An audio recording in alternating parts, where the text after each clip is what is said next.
Hey guys, Pete here with GIS Solutions. Today I'm going to show you how to use the QFIELD plugin for QGIS. QFIELD is an open source solution for mobile data collection. In this case, I'm going to use QFIELD to identify the coffee shops in my subject area. Stay tuned. Okay guys, so let's get started. Like I said in the intro, we're going to create a study area where we're going to identify locations, in my case, coffee shops, using the QFIELD plugin for QGIS. So I have a blank QGIS project and we'll just start fresh. First thing I want to do is add an aerial background. You could just go to the browser here and go to XYZ tiles to add that. I'm just going to do Google imagery, satellite imagery. Now if you have other plugins, I have one up here called HCMGIS. This also gives you some aerial and different backgrounds you could select from as well. So whatever you choose to do is fine. I'm just going to add that and I'll zoom into my area of interest.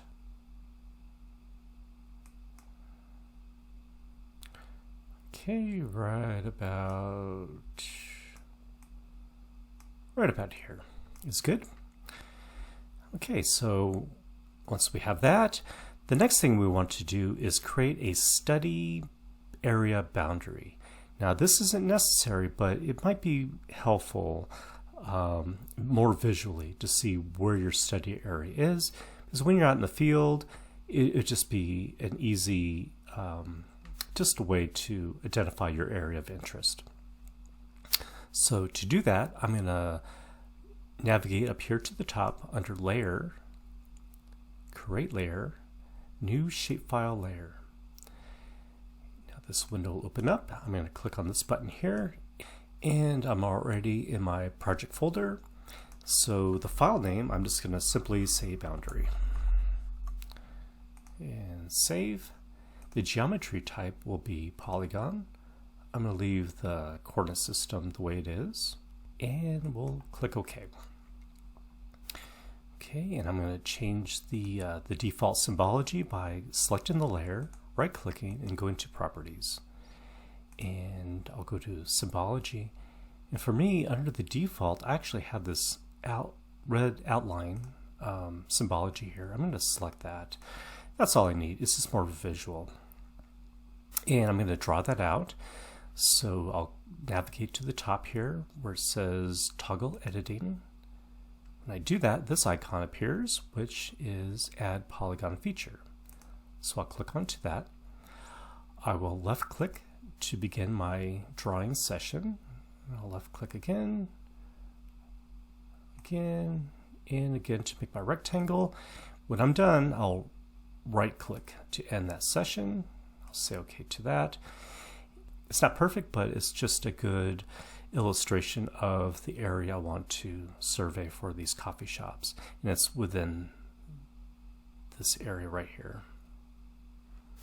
Okay, so I'll click on to the editing to stop that and save. The next thing we want to do is create the point layer. So when we're out in the field, we click and we have that symbology. So let's go up here to Layer, Create Layer, New Shapefile Layer. Again, we'll click onto this button and navigate to your project folder.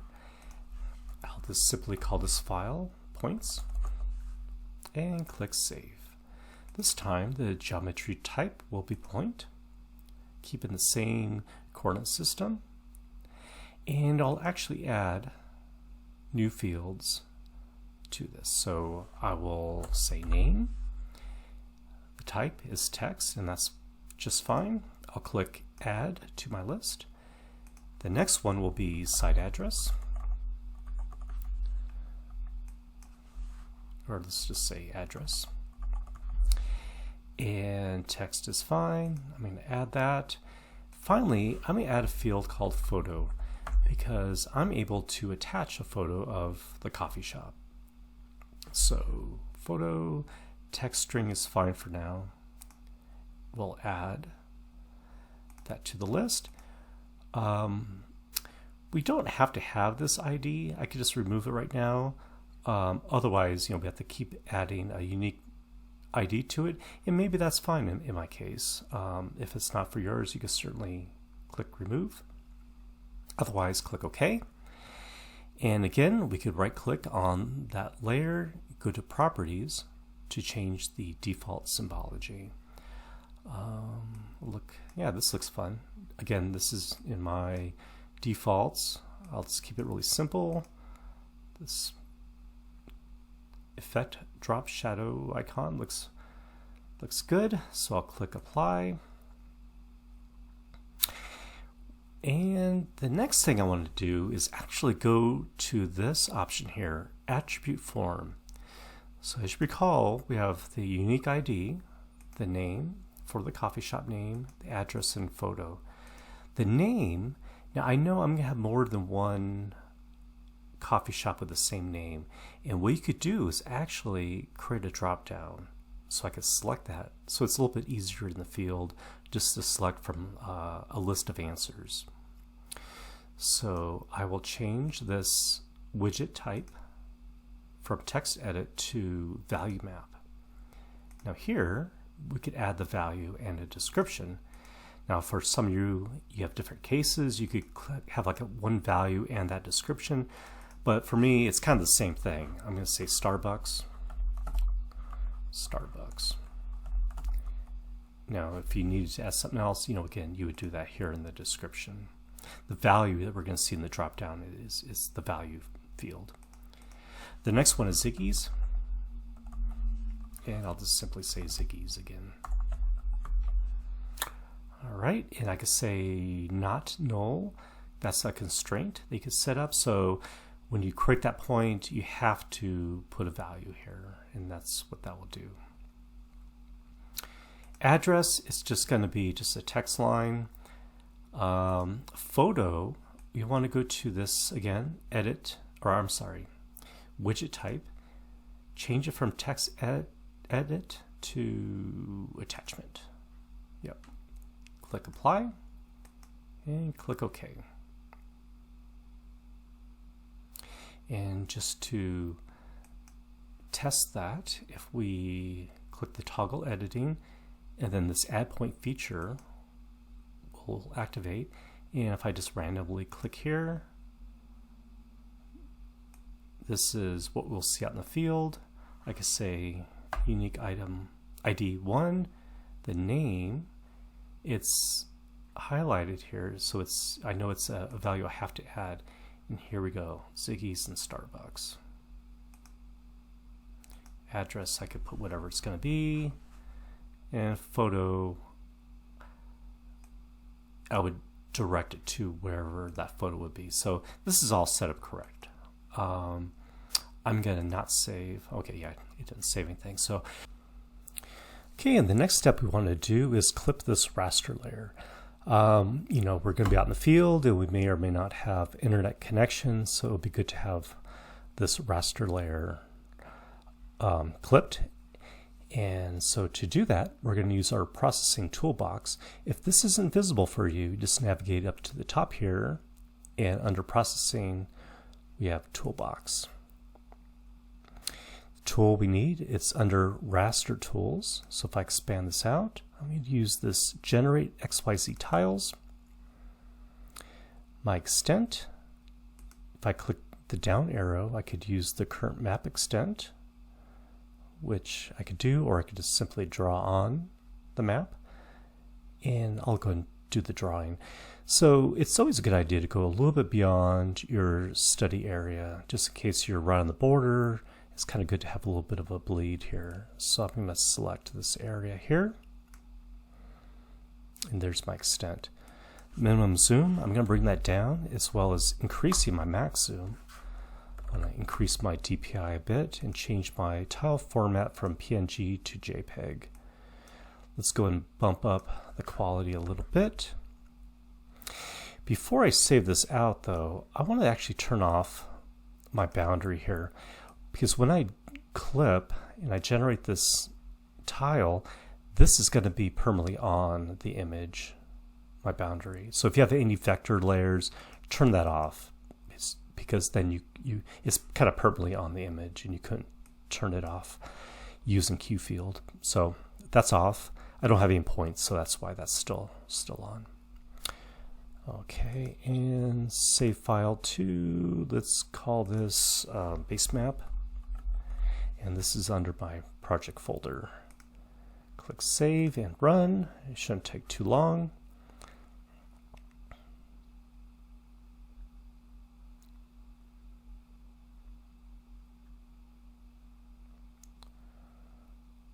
Alright, so that finished, and I'll close, and I'll add my new layer by coming up here to the top, layer, add raster layer, and I will navigate to my project folder, base map MB tiles. That's the file I want. I'll click open, add, and then close, and here is my new base map.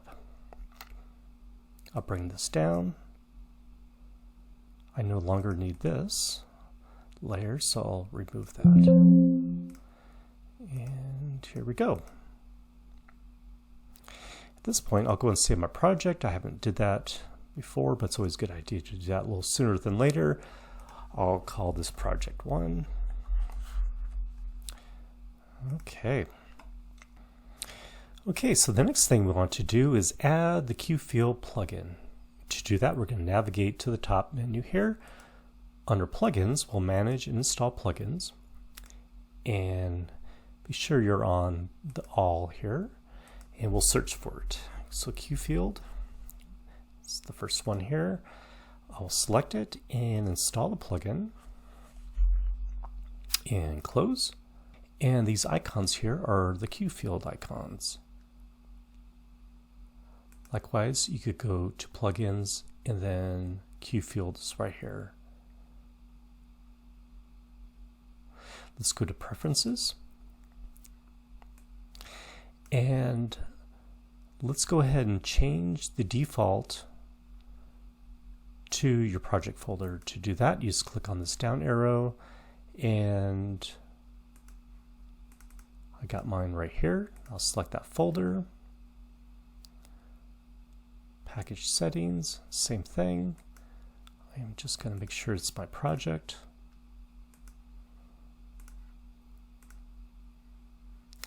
And click OK. Okay, so now we want to package this, and we can either use this icon here, package for QFIELD, or it might be a little easier to see the tools here under plugins, QFIELD, sync, and package for QFIELD. Okay, when you click onto that, this window will open up. It's my project 1. Let's go to configure current project, and we just like to make sure that everything is set up accordingly. We got our base map, boundary, and points. These are set up for offline editing, which is correct. Baseline is a single layer, or excuse me, base map is a single layer. Keep all the rest as defaults settings, and then cable export. We want to copy these, and then as well as the base map, and make sure the base map is selected. All looks good, so we say OK. And this is going into my project folder as defaulted earlier when I went into preferences. So let's go ahead and click create. Okay, so it is finished, and the message here says, I guess I can't expand that, but it says finish creating the project, and it says please copy this folder to your QFIELD device. So on your mobile device, whether it be a tablet or a phone, you're going to copy the files to it. I'm currently using a PC, and my mobile device is an iPhone. So personally, I need to use iTunes to connect the two. So I have my iPhone here, sharing device, or excuse me, file sharing. In the app, it's QFIELD, and if you just go to your App Store and just type in QFIELD and download that. Okay, so I have that opened, and I can simply click onto this link, and here are my files. So if I just select everything, and I can just drag and drop. Get rid of that. And I'll just minimize this, and let's switch over to my phone. Okay guys, so I'm in the App Store application on my iPhone, and to get the QFIELD app, you just simply search for QFIELD. Oops, if I could spell QFIELD, and there it is, QFIELD for QGIS. It's right here. I already have it installed, so I'll just simply open it.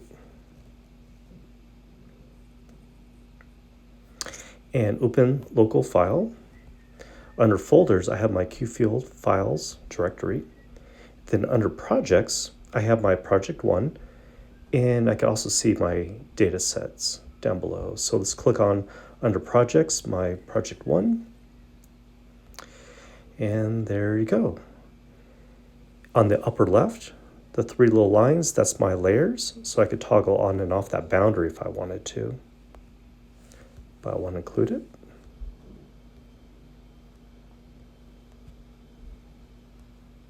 And there's my project.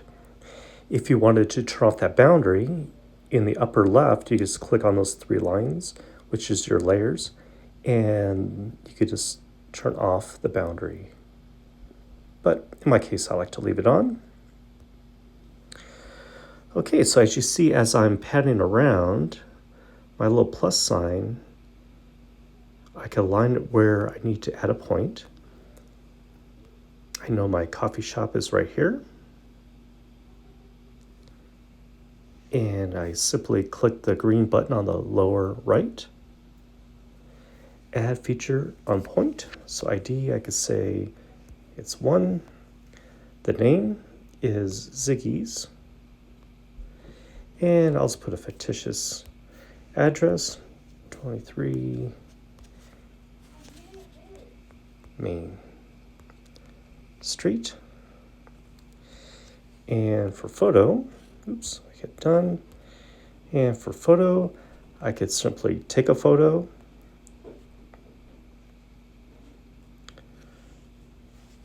Or I could upload one that I've taken already. And click the check mark. So there's my point. If I click back onto that point, I can see that's my Ziggy's, ID number 1, there's my address, and there's my photo. Okay, let's go and add our other coffee location. That's going to be Starbucks, which is right here. And I'll click the green button on the lower right. This is going to be Starbucks. ID number 2. And fictitious address.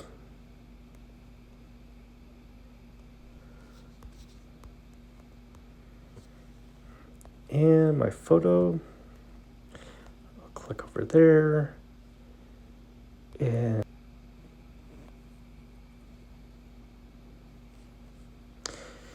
there's my photo. I will click the check mark. And I'm done.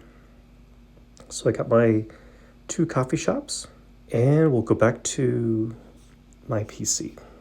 Okay, so we're back at my PC, and what we need to do is transfer the points that we created out in the field back to this project. So again, I'm using a PC, and it's hooked up to my iPhone, and I have to use iTunes here. So I'm connecting to my phone, and I go to File Sharing, QFIELD, and these are my updated project files here. So I'm going to copy it all So before I do the copy, I'm going to go to my file, my project file, and I'm going to create a folder called import, just to separate out the original from the updated data. So import, open that file, folder, okay, and we will select all these files, and I believe we could just drag and drop.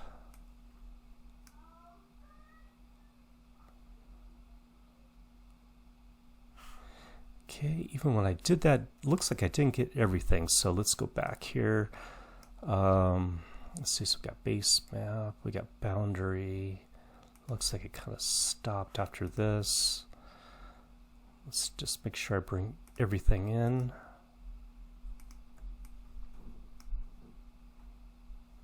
Okay, so looks like everything came in.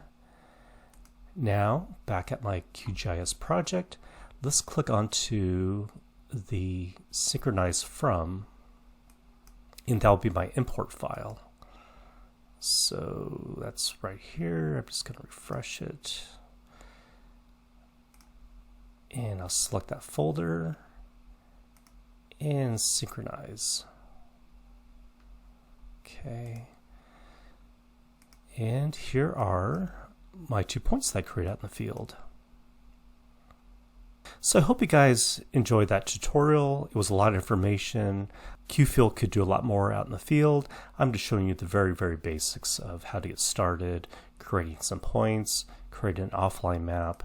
So if you guys have any questions, by all means, please leave those comments down in the comment field down below. If you're new to the channel, welcome. I encourage you to click like and subscribe so you don't miss any future videos I do create. As always, thank you so much for watching, and we'll see you next time.